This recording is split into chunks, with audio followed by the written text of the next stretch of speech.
Shalom, salam berkat dari kami untuk pendengar sekalian. Saat ini pendengar akan diberkati dengan program Hari Ini Harinya Tuhan bagian yang ke-8. Sebuah program rohani tentang doktrin Alkitab yang menolong kita untuk semakin tertanam dalam kebenaran firman dan bertumbuh dalam kemuliaan. Bersama hambanya, Pendeta Gilbert Lumwendo, STH.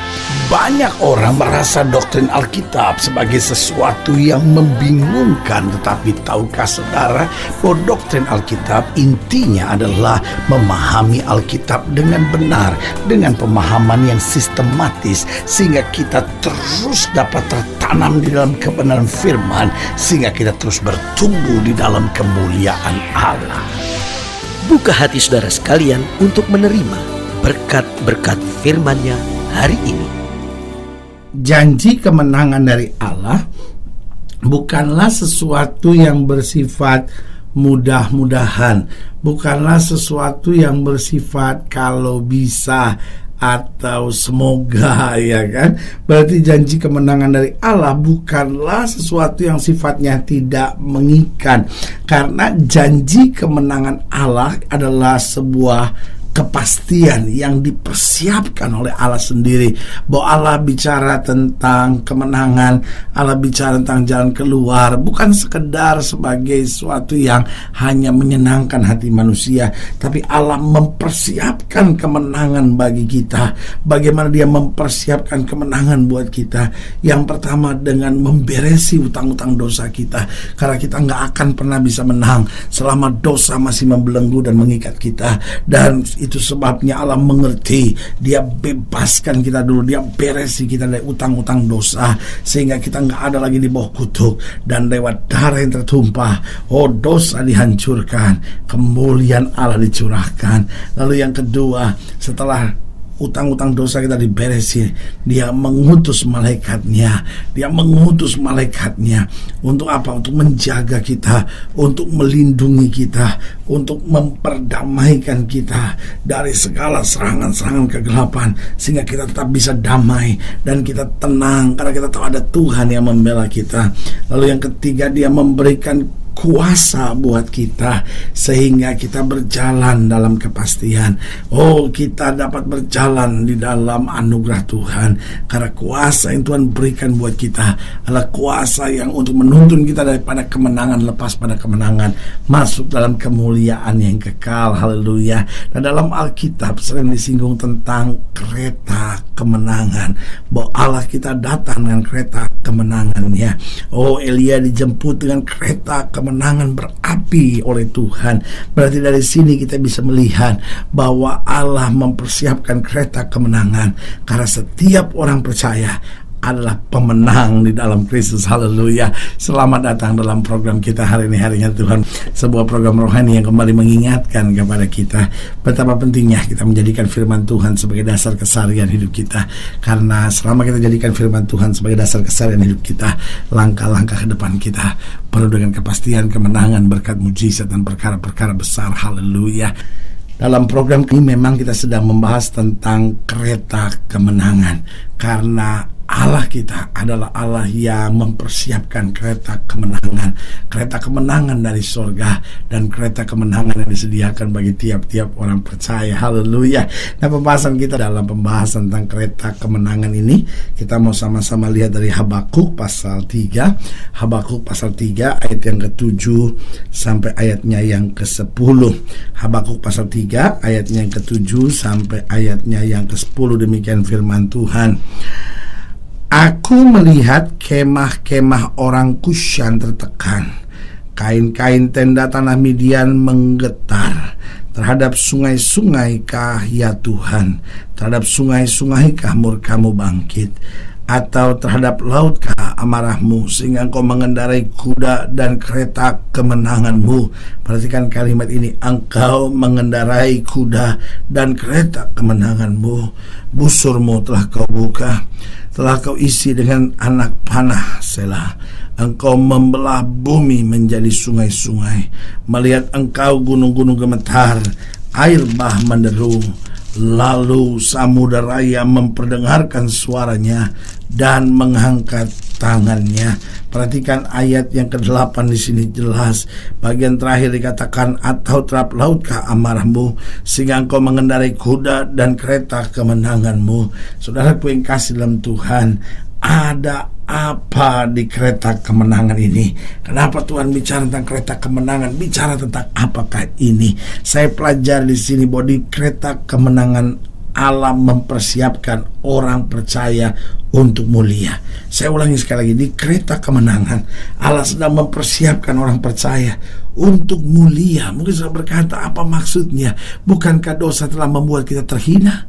Bukankah dosa telah membuat kita sengsara? Kereta kemenangan ini Allah sedang mempersiapkan orang percaya untuk hidup mulia, karena kita dari mulanya diciptakan dalam kemuliaan Allah. Lalu Alkitab berkata, karena dosa manusia telah kehilangan kemuliaan Allah. Oh, kemuliaan yang olehnya Tuhan ciptakan manusia. Oh, kemuliaan Allah yang sebetulnya menjadi tujuan Allah menciptakan manusia, to share His glory, untuk membagikan kemuliaannya, untuk memancarkan kemuliaannya. Tetapi apa yang terjadi? Dosa telah merusaknya. Manusia bukan hanya kehilangan sebagian, manusia kehilangan kemuliaan Allah, sehingga manusia nggak bisa hidup lagi dalam kemuliaan Allah. Lalu apa yang terjadi? Allah turun dari tahtanya dengan kereta kemenangannya. Untuk apa? Untuk mempersiapkan kembali orang-orang percaya untuk hidup dalam kemuliaan. Dalam peristiwa Elia jelas bahwa Elia dijemput oleh kereta berapi, lalu kemudian diangkat. Untuk apa? Dimuliakan. Saudaraku yang kasih dalam Tuhan, bukan hanya nanti ketika kita di sorga kita akan dimuliakan, tapi Allah mempersiapkan kereta-kereta kemenangannya, supaya sementara kita di muka bumi, kita diangkat dari dosa, kita dilepaskan dari belenggu, supaya kita hidup dalam kemuliaan. Karena itu saudaraku yang kasih dalam Tuhan, kalau saudara masih mau hidup dalam dosa sebagai hamba Allah, saya hanya mau ingatkan, cepat bertobat, cepat bertobat. Kenapa? Karena dosa membawa hidup kita sengsara, dosa membawa kita kehilangan damai, dosa selalu membuat hidup kita tertekan dan kemudian terhina. Tetapi kalau kita bertobat dan datang pada Allah, kemuliaan Tuhan akan dinyatakan dalam hidup kita. Jadi kereta kemenangan Allah mempersiapkan orang percaya untuk mulia. Yang kedua, di kereta kemenangan Allah mempersiapkan pasukan malaikatnya untuk berperang bagi setiap orang percaya. Saudaraku yang kasih dalam Tuhan, waktu kita mengingat ayat ini tentang Allah datang mengendarai kereta berperangnya, pertanyaan kita sederhana, ada apa di situ? Maka ada pasukan malaikatnya untuk berperang bagi tiap-tiap orang percaya. Oh, Tuhan mengerti betul bahwa sebagai orang percaya kita lewati banyak peperangan, sebagai orang percaya kita lewati banyak perjuangan, dan Tuhan mengerti kadang-kala secara manusia kita sudah gak kuat lagi untuk menghadapinya. Itu sebabnya Dia kirim kuda dan kereta kemenangannya. Untuk apa? Untuk mengirim pasukan malaikatnya, sehingga orang percaya tidak perlu tertekan menghadapi tantangan, karena kita tahu malaikat Tuhan berkemah di orang yang takut akan Tuhan. Dan Alkitab dengan tegas berkata, satu utas rambutmu pun tidak akan jatuh ke tanah tanpa seizin Tuhan. Berarti waktu kita menyadari satu utas rambut tidak akan jatuh ke tanah tanpa seizin Tuhan, kita mengerti Allah berperang buat kita. Allah mengirim pasukan malaikatnya dan memberikan kemenangan yang gilang gemilang buat kita. Haleluya. Yang ketiga, saya pelajari bahwa di kereta kemenangan ini Allah mempersiapkan, haleluya, siapkan diri saudara untuk ini.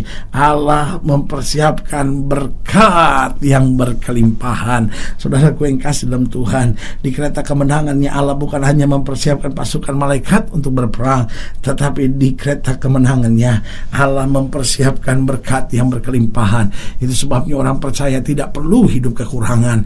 Orang percaya tidak perlu hidup dalam kekurangan. Seringkali kita kekurangan karena kita malas. Seringkali kita kekurangan karena kita nggak minta hikmat Tuhan bagaimana mengatasi masalah-masalah ekonomi, masalah-masalah keuangan.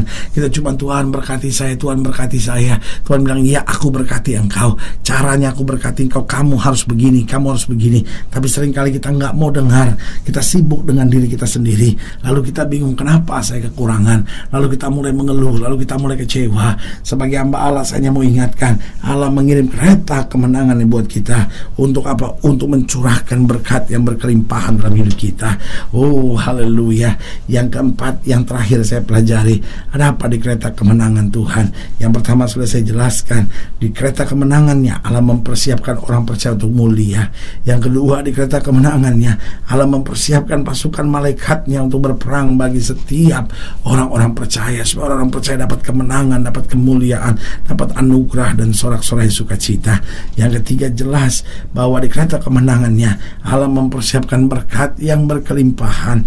Dan yang keempat, yang terakhir, di kereta kemenangannya Allah mempersiapkan ketentraman dan damai sejahtera di hati anak-anaknya. Saudaraku yang kasih dalam Tuhan, Allah harus mengirim damai, Allah harus mengirim ketentraman dari sorga. Kenapa? Karena dalam dunia sudah tidak lagi ketentraman. Itu sebab Yesus berkata, damai sejahtera yang kuberikan kepadamu tidak seperti yang dunia berikan. Karena yang dunia berikan adalah damai sejahtera yang sifatnya sementara. Yang dunia berikan adalah damai sejahtera yang dipengaruhi dengan hal-hal luar. Kalau uang saya banyak, saya damai, saya tentram. Kalau apapun yang saya kerjakan berhasil, saya damai, saya tentram. Tapi yang Tuhan mau berikan adalah yang pertama, damai yang sifatnya kekal, dan yang kedua, yang tidak terpengaruh oleh keadaan dan situasi, sehingga dalam segala perkara kita tetap damai, dalam segala perkara kita tetap tentram, karena kita tahu saya tidak sendiri. Allah telah mengutus kereta kemenangannya, dengan Dia sendiri yang mengendarainya. Berarti tinggal kita imani dalam hidup kita bahwa kita akan melihat kemenangan. Kita imani dalam kehidupan kita, perkara-perkara besar tersedia. Kita imani dalam hidup kita, Allah tidak akan mengecewakan kita. Haleluya. Saudaraku yang kasih dalam Tuhan, jika saudara yang dilayani lebih jauh, hubungi kami melalui telepon, hubungi kami melalui surat, kunjungi website kami, karena kami ada untuk membawa Bapak Ibu Saudara senantiasa lebih dekat pada Tuhan dan mengalami kasih kuasa mujizat yang luar biasa. Haleluya. Secara khusus melalui program ini juga saya mau berdoa buat setiap pendengar yang sakit, yang berbeban berat, yang butuh mujizat. Saudara boleh taruh tangan kanan saudara di dada dan kita akan berdoa. Bapa, hamba berdoa buat setiap pendengar sekalian, khususnya setiap jemaat Tuhan yang taruh tangan kanannya di dada. Hamba doa di dalam nama Yesus Tuhan jamah, kirim kuda dan kereta kemenangan ini, sehingga setiap kami dipersiapkan untuk hidup mulia, sehingga setiap kami menyadari bahwa pasukan malaikat akan berperang ganti kami. Oh, kami mengerti bahwa berkat disediakan berkelimpahan oleh Tuhan, bahkan ketentraman dan damai sejahtera senantiasa menguasai hati dan pikiran kami.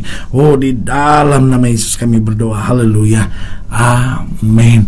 Saudaraku yang kasih dalam Tuhan, kita sudah berdoa. Ingat, tidak pernah Allah lalai menepati janjinya. Inilah saatnya buat kita untuk bangkit, bersemangat, bersukacita dalam menghadapi segala perkara. Karena kekuatan kita dalam Yesus, sukacita kita dalam Yesus, damai sejahtera kita senantiasa dalam Yesus. Haleluya. Doa saya menyertai setiap saudara sekalian. Sampai berjumpa pada program berikut, dan jangan lupa jadikan hari ini harinya Tuhan. Haleluya.